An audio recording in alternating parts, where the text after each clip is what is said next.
Aí a gente entra na lei de locação especificamente. Já falamos alguns pontos ali, mas locação, o que está na lei de locação, né? O que não está na lei de locação: imóvel público, vaga de garagem, publicidade, a parte hotel e arrendamento. Isso não está na locação, na lei do inquilinato. Contrato de locação pode ser ajustado por qualquer prazo, dependendo da vênia conjugal. Olha só, lembre-se daquilo. Para celebrar contrato de aluguel, precisa da autorização da esposa ou do esposo? Só se o contrato for mais de 10 anos. Tá? Cuidado com essa casca de banana. Durante o prazo do contrato, não poderá o locador reaver o imóvel,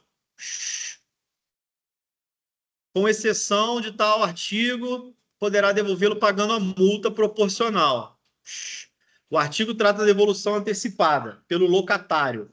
Durante o prazo estipulado para a locação, o locador não pode reaver. No entanto, o locatário pode devolver o imóvel antes do término do contrato, desde que pague a multa. Então, você tem um contrato lá de 30 meses, o locador não pode, o locador, dono, não pode tirar o locatário, mas o locatário pode sair pagando a multa proporcional. E vocês não vão precisar calcular, não. Até tirei o slide daqui. 4. O locador, por sua vez, não poderá reaver o imóvel durante o prazo estipulado, salvo nas hipóteses que a gente vai ver. Admite-se, contudo, a retomada ao final do período, nas locações ajustadas por escrito e por prazo igual ou superior a 30 meses. Então, atenção. Essa história dos 30 meses. Atenção a isso. Porque isso é um marco importante. Se você fizer um contrato com 30 meses, tem umas consequências. Se você fizer menos de 30 meses, tem outras consequências. Atenção a isso. Para a prova. Se o contrato for por igual, escrito, se o contrato for escrito e com prazo de 30 meses ou superior, a resolução, ou seja, o término, opera-se com o fim do prazo, independentemente de notificação ou aviso. A resolução do contrato sem motivação é chamada de denúncia vazia. Mas, ou seja, se você faz um contrato de 30 meses ou mais, acabou aquele prazo, acabou o contrato. A não ser que prorrogue-se. Ah lá, o final ali, ocorrendo a prorrogação, o locador só pode. Antes, caso o locatário continue na posse do imóvel por mais de 30 dias, sem oposição do locador, presume-se prorrogada a locação por prazo indeterminado. Então, deu o prazo do contrato de 30 meses, ninguém manifestou se ia terminar ou se ia continuar, passou 30 dias, considera-se que continua. E não pelo prazo que tinha sido anteriormente, mas por prazo indeterminado. Aí, num contrato que está por prazo indeterminado, o contrato que passou a ficar por prazo indeterminado, basta um aviso com 30 dias de antecedência para o locador ou locatário encerrar o contrato. Passou, o contrato era 30 dias, 30 meses. Ninguém se manifestou. Passou 30 dias, prorrogou. Virou contrato por prazo indeterminado. Como que encerra um contrato agora no imóvel residencial? Com a mera notificação pedindo 30 dias. No residencial. Tranquilo? Então, veja, a vantagem de você fazer um contrato com 30 dias, por 30 meses, é que quando acabar aquele período, você vai tirar a pessoa de lá, inclusive sem notificação. E se não tirar, prorroga-se por prazo indeterminado, com a possibilidade de encerrar com aviso de 30 dias. Locação residencial. Seja qual for o fundamento do término da locação, ação de locador para reaver o despejo. No caso de locação residencial, ajustada com prazo inferior a 30 meses, aí aqui já muda. Na locação residencial ajudada com prazo inferior a 30 meses, fim do prazo estabelecido, a locação prorroga-se automaticamente para o prazo indeterminado, somente podendo ser retomado o imóvel nas hipóteses do artigo 47. Olha a diferença. se o imóvel, se você fez um contrato verbal ou escrito, tá? Isso aqui eu corrigi no slide. No dia da aula, saiu errado que era só o verbal. Eu já até corrigi os slides lá, tá, todos estão corretos. Se o contrato, o que interessa aqui não é ser verbal, claro, o de 30 meses, verbal é que te. Verbal não, escrito é que te dá o direito. Né? 30 meses escrito é que te dá o direito de tirar. Bem, se o contrato for menos de 30 meses, ainda que seja por escrito, fim do prazo, a locação prorroga-se, mas essa prorrogação automática aí, por prazo indeterminado, somente podendo ser retomado o imóvel nas hipóteses ali que a gente chama de denúncia cheia.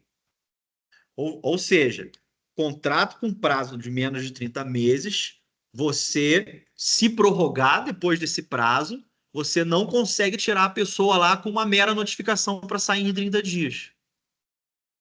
Isso é uma grande diferença. Então, se o contrato, estou repetindo que isso cai na prova. Se o contrato for por prazo inferior a 30 meses, a renovação é automática após esse prazo, né? Passou 30 dias ninguém se manifestou, prorroga-se, porém a consequência é diferente.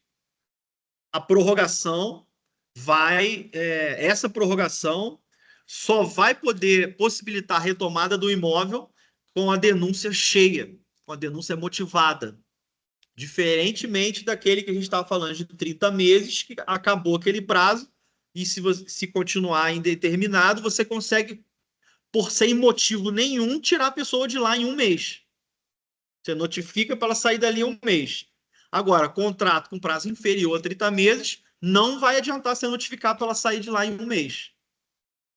Por quê? Só vai sair de lá, vamos falar ali, vai chegar ali. Mas o prazo são 5 anos. Depois de 5 anos, para você tirar essa pessoa de lá quando você celebrou um contrato de menos de 30 meses e prorrogou.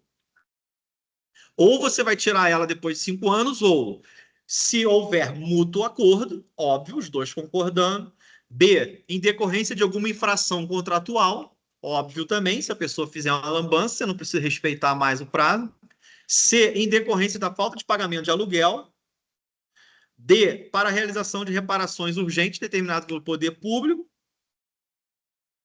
Aí entra o artigo 47. Em decorrência de extinção do contrato de trabalho, né? Até comentei, pô, eu não sabia dessa, fiquei sabendo há pouco tempo. Então, se o pedido for para uso próprio de seu cônjuge ou companheiro ou para uso residencial de ascendência ou descendente. Isso aqui é importante gravar. A pessoa, você não consegue tirar lá de dentro porque você fez um contrato de menos de 30 meses. Você precisa esperar, olha lá, ver lá, o item 5 ali, ó, inciso 5 do 47. Se a vigência ininterrupta da locação ultrapassar 5 anos. Então, questão de marco temporal são 5 anos. Ou, se não pagar, se quiser todo mundo concordar, se a pessoa precisar sair pelo trabalho, mas isso não é bem o caso aqui. O 3, se for pedido para uso próprio do cônjuge para uso residencial do ascendente que não disponha. Então, assim, você vai poder quebrar esse contrato se você for morar lá. Você é locador, fez um contrato por menos de 30 meses, agora você só vai poder tirar a pessoa lá depois de 5 anos ininterruptos de contrato, ou se você quiser morar lá. Você, seu cônjuge, companheiro, né, descendente, que não disponha, assim como seu cônjuge ou companheiro, de imóvel residencial próprio. Não pode ter outro imóvel próprio. Pegou isso aí, então? A diferença do contrato de 30 para cima, das garantias que ele te dá, como ele tem prazos mais curtos e o problema de você fazer um contrato com menos de 30. Por que o de 30 meses dá esse benefício para o locador, né? Que a vantagem é para o locador para você tirar. Oi? Pois é. É a lei de locação. O que isso fez? Você só encontra no mercado com mobiliárias, você só encontra contrato de 30 para cima. Não existe contrato menor. Quem faz o contrato menor é o leigo que pega um contrato na internet, acha que está fazendo bem feito, faz, assina, depois não consegue tirar a pessoa mais lá. Fechou? O locatário poderá denunciar a locação por prazo indeterminado mediante aviso por escrito com antecedência mínima. É aquilo que a gente falou. Se estiver estabelece o procedimento para denúncia de locação por prazo indeterminado pelo locatário, que pode denunciar a locação mediante aviso prévio por escrito, locador com antecedência mínima de 30 dias. Pode haver um contrato de locação também, que era 30 dias, 30 meses, depois virou indeterminado, ou pode ter um contrato que já é de prazo indeterminado desde o primeiro dia, né? Pode acontecer. Para comprovação da mora, caso o locatário não forneça o aviso prévio, o locador tem o direito de exigir uma quantia correspondente a um mês de aluguel. Caso o locatário. O contrato de prazo 30 meses, prorrogou, aquele que vai sair também tem que avisar se quer sair, né? O locatário tem que avisar. Correndo a locação transmite seu herdeiro, já falam bastante disso. É aquele caso, morre o locador, a família a sucessor do locador tem que manter o contrato. Foi aquilo que a Márcia estava falando. Morrendo o locatário, ficarão subrogados seus direitos e suas obrigações. Também se aplica às pessoas que vivam em união estável e vivam na dependência econômica. Já falou disso. Cessão da locação, sublocação, empréstimo do imóvel. Cessão da locação, sublocação, empréstimo é a possibilidade de quem está dentro do imóvel, o locatário, passar para outra pessoa. Seja passar o contrato da locação, seja sublocar ou seja emprestar. O que a única coisa que tem que saber é que para tudo depende de concordância do proprietário, né? Para fazer essas três figuras aí. O mais comum seria a sublocação aqui. Até falei para vocês, dei uma ampliada lá se quiser estudar mais a sublocação, que tem vários artigos lá que eu não passei. Mas a questão da sublocação, que não. Alguns eu botei que não pode ter, a sublocação não pode ser mais cara que a locação. Tem umas regras aí. É livre a conversão do aluguel, vedada a estipulação em moeda estrangeira ou variação cambial ou salário mínimo. Período de 1 ano para você reajustar o aluguel. Todo ano reajusta o aluguel. Falamos também já da preferência. A gente falou da perempção e preferência no contrato de compra e venda. Mas na locação também tem direito de preferência do locatário, né, comprar o imóvel que está sendo vendido. Foi? Aquele dia você falou, né? Era qual que é? É 17, né?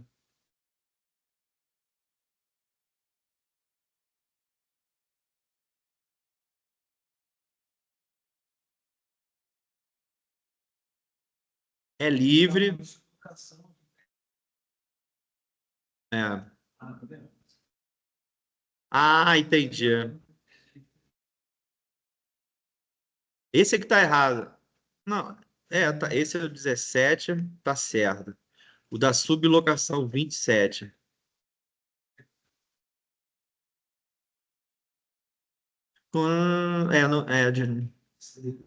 No caso de venda, não é esse. Mas é na compra e venda, né? A gente está falando do aluguel. Não, aqui está tá na lei de locação, é. Não, tá certo, 27, ó.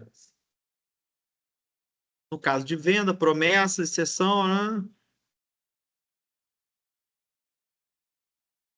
Ele não tá igual, tá lá, né? Mas está resumido. Não, a seção da locação, total. Não, tá errado aqui, é. Entendi. Isso aqui tem que pegar para daqui e pegar e botar lá, né?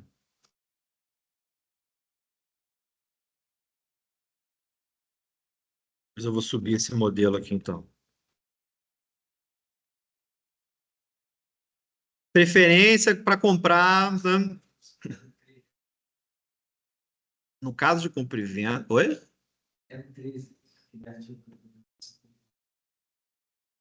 Esse aqui.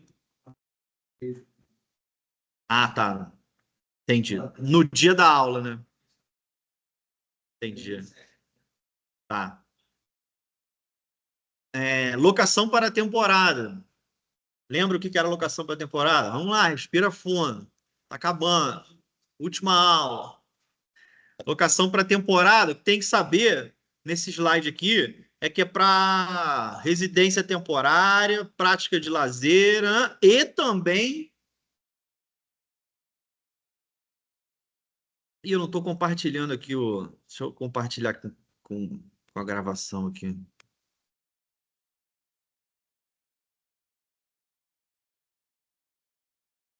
Bem, então passamos aqui, falamos da morte do locatário, do locador, já falamos isso no início da aula. Aí falamos agora que a sublocação, cessão ou empréstimo tem que ter autorização do proprietário, locador, né? A questão do reajuste do aluguel anual, podendo entrar com uma ação de revisão do aluguel depois de 3 anos. Vai chegar um slide ali. Aí falamos da preferência do locatário poder comprar o imóvel em caso de venda pelo locador. E agora passamos para outro tema, que é a locação por temporada. E o que eu estou chamando a atenção aqui é o que configura a temporada, né? Prática de lazer, realização de curso, obra, por prazo não superior a 90 dias. Esse prazo tem que gravar. É um prazo, quase não botei prazo, não botei prazo. Esse não tem jeito, porque configura, né, a temporada. E aquela questão de que é, também considera-se locação não residencial quando o locatário for pessoa jurídica. Acho que entrou meio errado aqui. Aqui é o seguinte: aqui está falando da locação comercial, esse artigo 55. Acho que ele entrou meio. A questão aqui é o seguinte: ainda é uma locação, é a locação da empresa para botar os funcionários lá, né? Isso também é locação comercial, quando uma empresa bota os funcionários para morarem lá. Eles estão morando lá, mas não é residencial. Ficou meio errado aqui, depois eu vou rever. 50, locação para temporada. O fim do prazo ajustado, se o locatário permanecer no imóvel sem oposição por mais de 30 dias, presume-se prorrogada a locação por prazo indeterminado, não sendo mais exigível o pagamento antecipado do aluguel.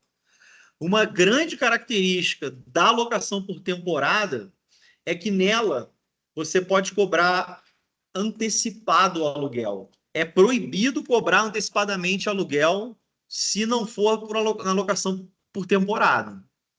E olha só, ocorrendo a prorrogação, pode denunciar, não, salvo as hipóteses, a locação para a temporada, o locador não pode exigir o pagamento antecipado.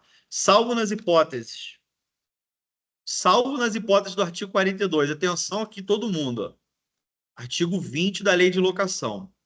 Salvo as hipóteses do artigo 42, que fala do calção, da fiança e do seguro de garantia, e da locação por temporada, o locador não poderá exigir o pagamento antecipado do aluguel. Então, veja, a lei não quer que você cobre aluguel antecipado.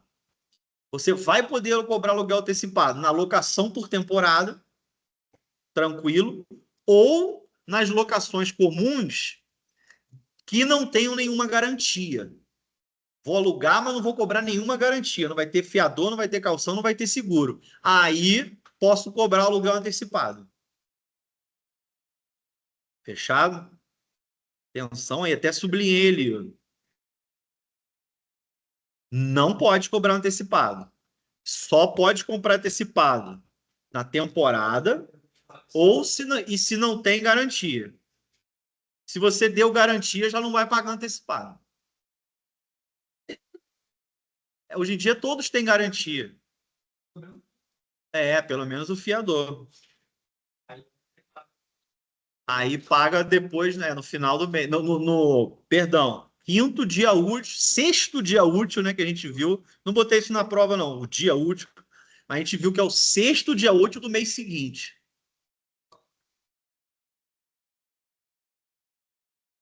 É, isso, salvo temporada ou sem garantia. Nas locações de imóvel destinado ao comércio, o locatário terá o direito à renovação. Aí eu chamei a atenção que a principal característica do contrato de locação comercial, que é a possibilidade de renovação. Aí eu até estava consultando que me veio a dúvida, né? Aquela que podia falar para a gente ali, porque, olha só, renovação obrigatória se for um contrato por escrito e com prazo determinado. O prazo mínimo do contrato a renovar ou a soma dos contratos escritos por seja 5 anos. O locatário esteja explorando seu comércio no mesmo ramo. Ou seja, o locatário tem o direito de renovar o contrato de aluguel comercial se é um contrato por prazo determinado, se ele está no mesmo local, se ele quer continuar o negócio. Ele tem direito à renovação. Aí me veio a dúvida se era uma renovação eterna. Se o locatário que está lá dentro do imóvel é comercial, está tudo direitinho, se ele tem direito à renovação eterna. Me veio essa dúvida, no dia da aula não veio. Aí o STJ fixou que você pode obrigatoriamente renovar uma vez. Então você faz um contrato de 5 anos. Ele vai ter obrigatório direito a uma vez. Aí ali a lei não fala, mas mais do que isso, não tem que ser um novo contrato. Mas assim, é para proteger o dono, né, o proprietário. Ele vai conseguir tirar aquela pessoa dali depois de 5 anos da renovação. É. Não, quando renova é por prazo indeterminado. Você fez de 5 anos. Aí agora vai renovar, mais 5 anos. Mais 5 anos, porque ele não vai poder sair. Ele não vai poder sair antes disso, só se ele quiser, né? São requisitos cumulativos, é. Aí vem a ação renovatória, tem aquela observação. Se você quer manter, então, naquele contrato, você tem que. O contrato é de 5 anos. Você vai, faltando entre 1 ano e 6 meses antes, você tem que entrar com a ação para renovar o contrato.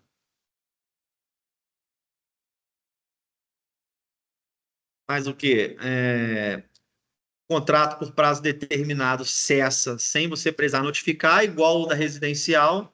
Estava aquele prazo certo lá, você não vai renovar, não precisa notificar para sair. E é isso aí. Aí as modalidades de garantia: calção, que é uma forma de garantia real, que um terceiro oferece um bem como garantia. Calção de imóvel, de dinheiro. Geralmente o calção em dinheiro pede-se 3 meses de aluguel e tem que devolver depois com o rendimento da poupança. Isso está na lei. Calção em dinheiro fica com o locador, depois ele te devolve com correção da poupança. Fiança, todo mundo conhece. Também não entrei muito a fundo na fiança, porque é muita matéria de fiança, tá? Mas dei uma lida lá, não para prova, para outras provas. Na OAB também não costuma aprofundar em fiança, não, mas tem um monte de regra para trocar fiador. O fiador tem alguns direitos também. Seguro fiança também. Aí vem o comodato, que é o empréstimo de um bem não fungível destinados apenas ao uso. Exemplo, o imóvel, presta o imóvel para o amigo. Não vou te cobrar aluguel, só que eu vou pedir para você assinar um contratinho comigo aqui, porque se um dia você não quiser sair de lá, eu estou respaldado aqui que eu tenho um contrato de comodato. Grava esse exemplo. Comodato, vou deixar alguém morar no meu imóvel, só usar e depois me entregar. E o mútuo? O mútuo é um empréstimo de bem fungível destinado a consumo. Exemplo, dinheiro. Mais comum, né? O mútuo bancário, quando o empréstimo bancário, o nome é mútuo. O empréstimo, em geral, é chamado de mútuo. porque é um empréstimo de alguma coisa que é fungível, né? Substituível. Prestação de serviço e empreitada, qual é a diferença? Prestação de serviço pode ser braçal ou intelectual. Qual é a diferença? Na empreitada, uma das partes se compromete a realizar uma obra, assumindo o risco do projeto. Empreitada, o empreiteiro vai fazer tudo. Ele que se responsabiliza em entregar tudo pronto. Enquanto na prestação de serviço, o prestador executa uma atividade sob a orientação e risco do tomador. Então, a prestação de serviço, o prestador fala: o que você quer que eu faça aí? Ele vai fazendo, ele não promete entregar.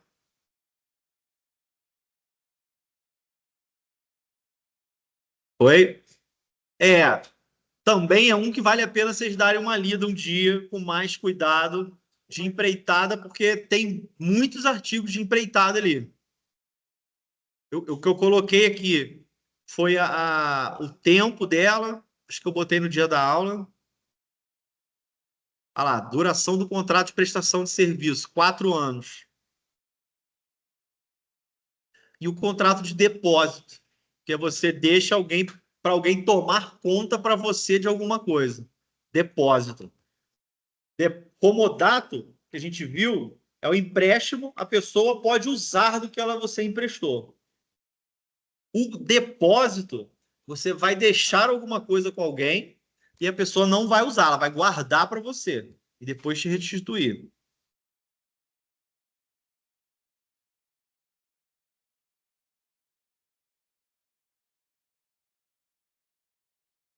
Não, coisa infungível. Envolve bens móveis como objetos pessoais, documentos, joia, dinheiro. Se for bem fungível, tudo bem. O dinheiro, né? Em essência, esse contrato envolve uma parte denominada depositante que entrega um bem a outra, chamada depositário, para que este guarde o objeto e devolva quando solicitado. Coisa alheia que os distingue de outros contratos como comodato, onde o objeto é entregue para uso. No depósito, o depositário não pode utilizar a coisa sem a permissão expressa. E o mandato, que é o nosso último contrato, também vale a pena futuramente dar uma lida lá, quando for fazer uma prova mais agressiva, sobre o instrumento de procuração. Mandato é aquilo que você passa por uma pessoa. O mais comum é a procuração do advogado. Né? Uma pessoa passa poderes para alguém representar a outra como se fosse ela. Tem a figura do subestabelecimento, lá o código fica gigante nessa parte de mandato aí. Não dá para, não vou aprofundar, mas assim, saibam que existe. Né? No direito a gente é assim, a gente estuda, mas é o dia que cai um cliente com um caso, aí é que você vai virar especialista naquilo, porque não tem como você estar preparado para tudo. Você vai falar, a pessoa vai chegar e você falar, olha, eu acho que deve ser um contrato assim, mais ou menos, mas vai ficar entre esse e esse, o preço é mais ou menos isso, mas depois eu vou te passar o orçamento. Aí você vai estudar e vai mandar para a pessoa tudo certinho. Mandato. Atenção aqui, ó. Isso que cai na prova. Ainda que se outorgue o mandato, a gente já fez uma questão dessa. Essa bizarrice aqui, ó. Ainda que se outorgue por instrumento público,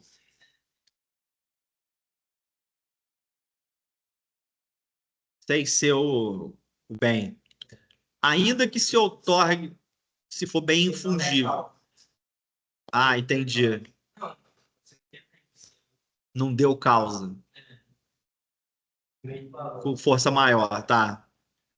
Ainda que. Atenção aqui, ó. Ainda que se outorgue mandado por instrumento público, pode subestabelecer-se mediante instrumento particular, né? Que é uma coisa absurda, porque se a pessoa foi ao cartório fazer uma procuração, um mandato no cartório com fé pública, por que aquele que foi outorgado pode passar para um terceiro sem fazer no cartório, né? Então, isso às vezes pega em prova. O mandato pode ser expresso ou tácito, verbal ou escrito. O tácito é aquele que a pessoa está trabalhando para a outra, está representando a outra, mas não tem procuração. Mas ele já está agindo em nome há muito tempo. Tácito. Os atos que ela pratica nos diz que já está celebrado. A aceitação do mandato pode ser tácita e resulta do começo da execução. Acabou, tem uns exercícios aqui, só para finalizar. Vamos ver aqui. Eu vou subir esse exercício aqui, eu ainda nem subi, ó. Estão bem fresquinhos ainda. Vamos ver esse aqui, ó. A gente já fez um parecido hoje. Carlos alugou um imóvel de sua propriedade a Amanda. Deixa eu ver se era isso que eu queria. Tem não, tem mais. Esse aqui a gente já viu. Eu volto se der tempo ali, mas tem o de hoje, ó.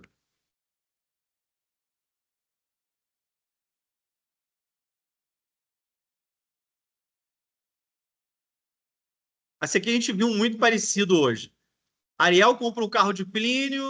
Plínio, após receber o dinheiro e antes da entrega do carro, Ariel vem a ser assaltado por ocasião de uma violência, o automóvel é roubado. Considerando a situação descrita, é correto afirmar, como não houve a perda do veículo por culpa de Plínio, ocorrerá.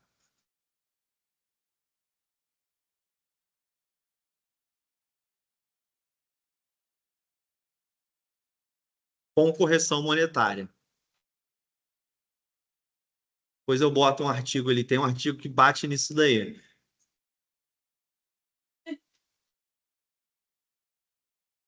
Vai ter, vai ter. A gente já viu. Locação. De acordo com a lei de locação que dispõe sobre a locação dos imóveis urbanos, a exigência pelo locador de pagamento antecipado do aluguel pelo locatário. Vai matar. Qual que tá aí?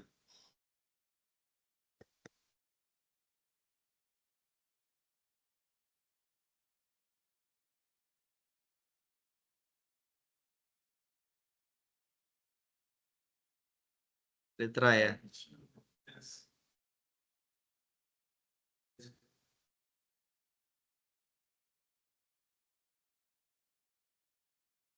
Letra E. Prestação de serviço. Ah, não. Com base na assinale a correta. Não há remuneração ao prestador se o serviço for prestado por quem não possua título de habilitação ou não satisfaça os requisitos em lei, ainda que o trabalho resulte em benefício. Estranho, né? Vamos ver. B. A prestação de serviços ocasionais de natureza civil regula-se precipituamente pela lei, pela CLT, diante da formação de vínculo. Não. Existe prestação de serviço e não é CLT. Oi? É. A CLT exige algumas prazo indeterminado. Não, tem determinado também, né? Mas é a subordinação. C. Quando omisso o contrato acerca da remuneração, presume-se gratuita a contratação de forma que nada será devido. Não. A gente não passou muito bem nisso, mas é conforme a lei, é conforme a prática do local que vai ser o preço. D. É lícito ao prestador de serviço, independentemente da concordância do tomador, transferir a outra responsabilidade pela sua execução.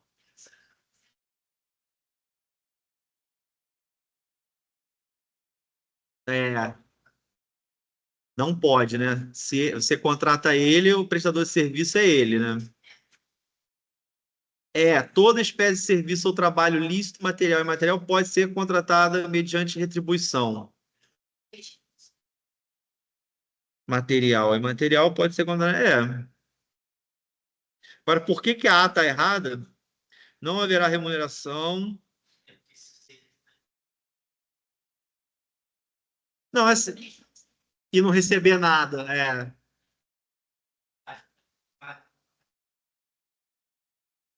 É. Deixa eu ver lá, deixa eu ver lá. Prestação de serviço. Vamos dar uma olhada lá.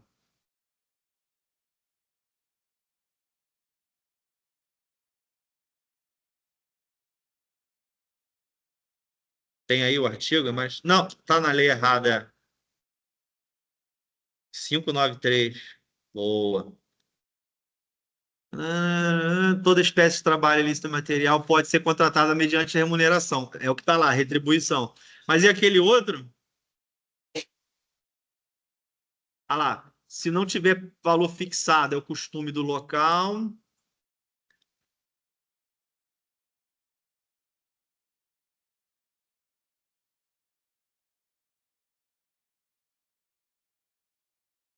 Aqui, ó. 606. Se o serviço for prestado por quem não possui habilitação ou não satisfaça os requisitos estabelecidos em lei, não poderá quem os prestou cobrar retribuição normalmente correspondente ao trabalho executado. Mas se deste resultar benefício para outra parte, o juiz atribuirá a quem prestou uma compensação razoável, desde que tenha agido com boa-fé.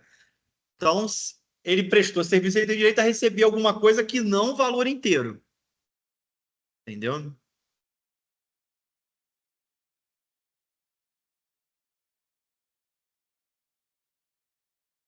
Isso. Não haverá remuneração ao prestador, não. Haverá parcial. Deixa eu ver se tem mais alguma aqui. Era aí. Tinha separado mais aqui. A gente já viu em outra aula. Mandato, ó. Já vimos em outra aula. Acho que tinha pouca gente aqui, mas alguns estavam aí. O mandato. O instrumento por instrumento público não poderá ser subestabelecido por. É errado. Pode ser aceito de forma tácita o mandato? Pode, então é essa. Pode ser um instrumento particular, mesmo que a lei exija, não. Poderá ser verbal, mesmo quando o ato deve por escrito, aí não. Confere em termos gerais poder para alienar. Ah, isso aqui é importante, ó. Isso aqui é importante, tem na prova, agora que eu lembrei, ó. Bom, vocês ficaram. Essa questão da administração aqui, ó, até onde o contrato leva. Isso é importante, tá? O contrato de mandato, né, a procuração. Se você não especificar quais são os poderes que a pessoa tem, ela tem os poderes gerais de administração. E o que que é isso? Aí já acerta, eu acho. Os poderes gerais dá direito à administração. Agora, isso, você não pode vender. Isso. Então, isso cai. Quer ver?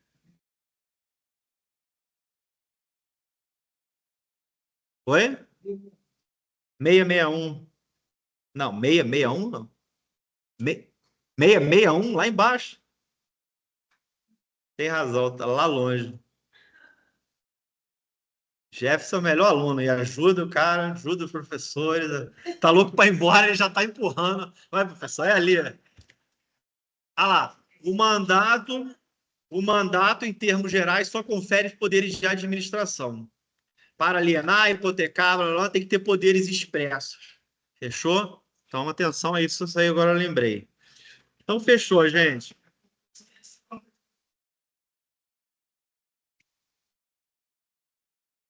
Tem que constar termos gerais, né?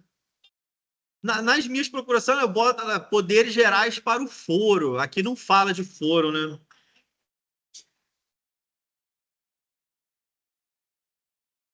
Eu acho assim, não, o que ele está falando é assim, eu entendo que o Jeff está falando assim, a essência desse contrato é administrar.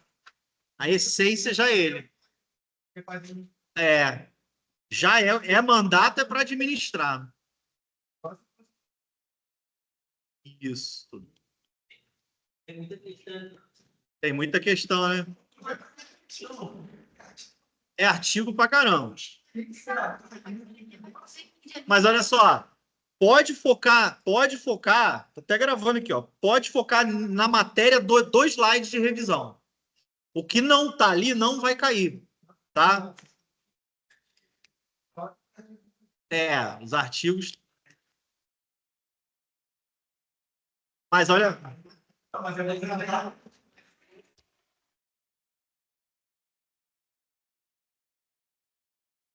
Oi,